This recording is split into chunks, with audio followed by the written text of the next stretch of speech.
Hi everyone, welcome to Viewers' Mistakes number 21. What was that? A mirror. Did they knock it?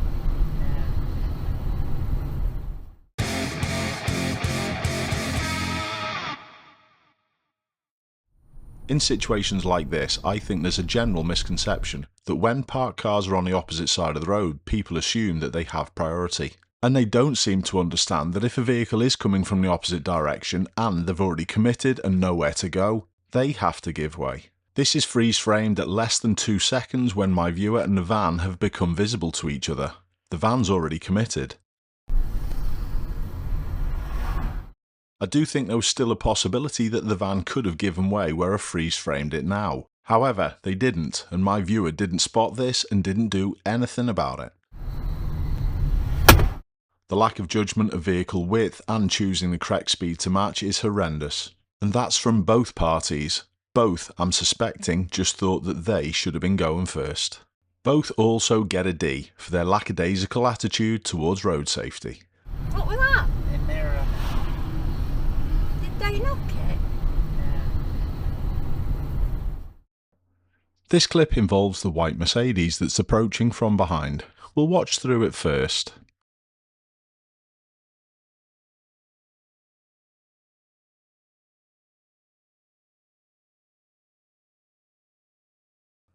A lack of anticipation from all parties, I think, but let's go into a little more detail.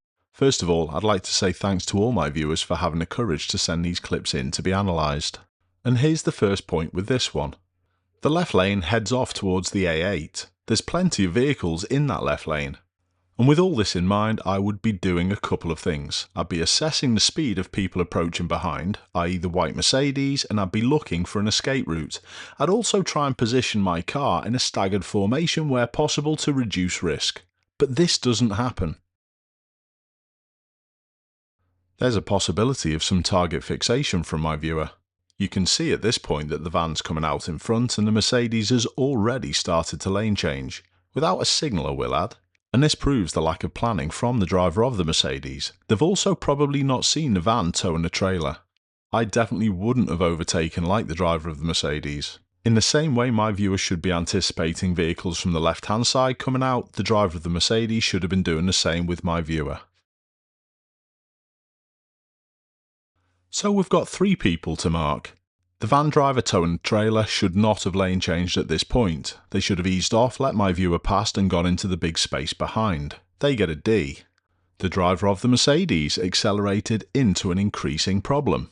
They also get a D. But although my viewer's only trying to fix the situation, what they did was more dangerous. They've tried to lane change right at the point where it was high in risk. They get an E. Some poor driving all round from these 3.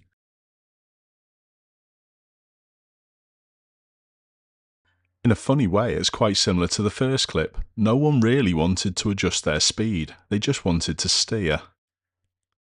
Ironically, the Mercedes probably wants to go left as well. As we've seen with this series over a number of years, people do make mistakes, but here's a little piece of advice that's going to potentially stop you making a mistake when you're purchasing your next vehicle. Use the VIN or the reg number on the Car Vertical website before you make this purchase, and quite soon, within about 40 seconds, you'll be sent a detailed report showing maybe a hidden history. The reports can show if the vehicle you're looking at has been accident damaged, and sometimes there's even photos to show the extent. The car that you're looking at could also be marked as stolen. It might have mileage discrepancies, and it may even have finance owing on it. The reports are really easy to read, being colour-coded, and they give you that extra information that could help you make the correct decision. So hopefully this little piece of advice is going to help you stop making a mistake when you're purchasing your next car. Use the code Ashley or the links in the description and it's going to save you 20% on checking out one car, but 50% on checking out multiple cars. Don't leave any car unchecked. Thanks, Car Vertical. With what I went through in a previous clip, is there really much for me to say about this? All I will add is we've got an impatient van driver undertaking.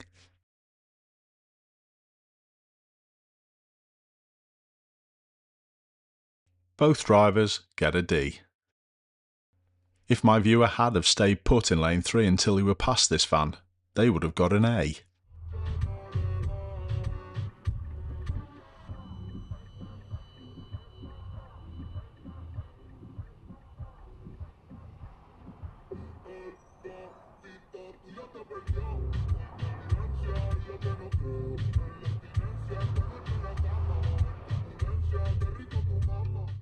Has my viewer at this point made their decision to go?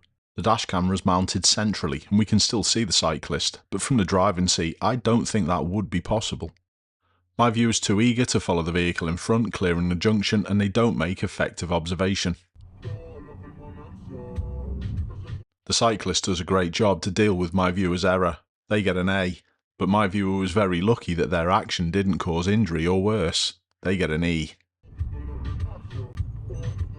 Remember when crossing traffic to check a number of times, not just once.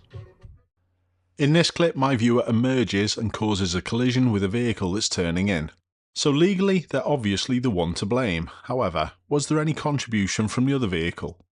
Let's have a look.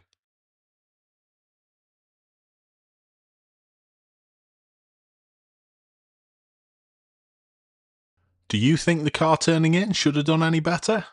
Let's try and point out a few clues, so if you're in a similar situation, you don't get in the same mess. The traffic light junction just to the left of the emerge obviously causes the hold-up with the traffic queuing, but there is a yellow box on the floor. I think my viewers just probably rushed a little. They're seeing that they're being left a gap and feel as though they have to take it, but I cannot understand how they missed the car turning in. It's signalling right now, but perhaps my viewer's looking to the right at this particular moment. Perhaps they looked left just a moment earlier and still saw its left signal on from the left turn it did at the lights. I can't actually be certain, that's why I'm not being categoric about it. And that's exactly the same mindset anyone emerging like my viewer should have. If they're not certain, don't. At this point though, it's absolutely mind-blowing that my viewer continued. The only thing that I can guess at is that the vehicle that's letting them out is quite big and there's a restricted view round the side of it, and they're making sure that no one else is overtaking. And a collision's inevitable. Ineffective observations at junctions is really dangerous. It didn't cause any injury here, however, it could have. My viewer gets an E. The other car turning in though should have read the signs that they maybe hadn't been seen. I know it's a tough call, but I'm going to give them a C. I actually grade these clips on the expectations I would put upon myself. So if you would have given a car turning in a more lenient score, perhaps your habits need to be better yourself. To finish, we've got 3 clips where my viewers are the only one involved. In this first one, my viewer misses a red light and drives straight through it. They are, however, aware enough to see the pedestrians and do the correct thing and just let them finish. They get a D.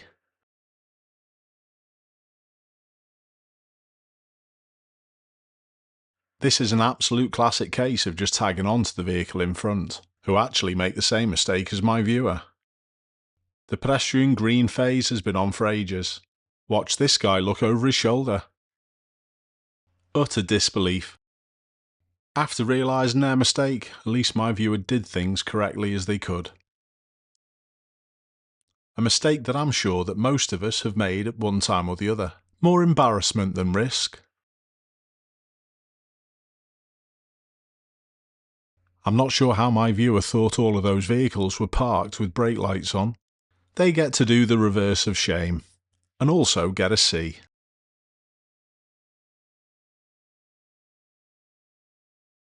Did you notice the van on the left that's behind the Fiat? My viewer also lost one place in the queue. Nice. Without question, the worst clip that we've seen today. My viewer gets an F. Keep safe everyone, I'll see you soon.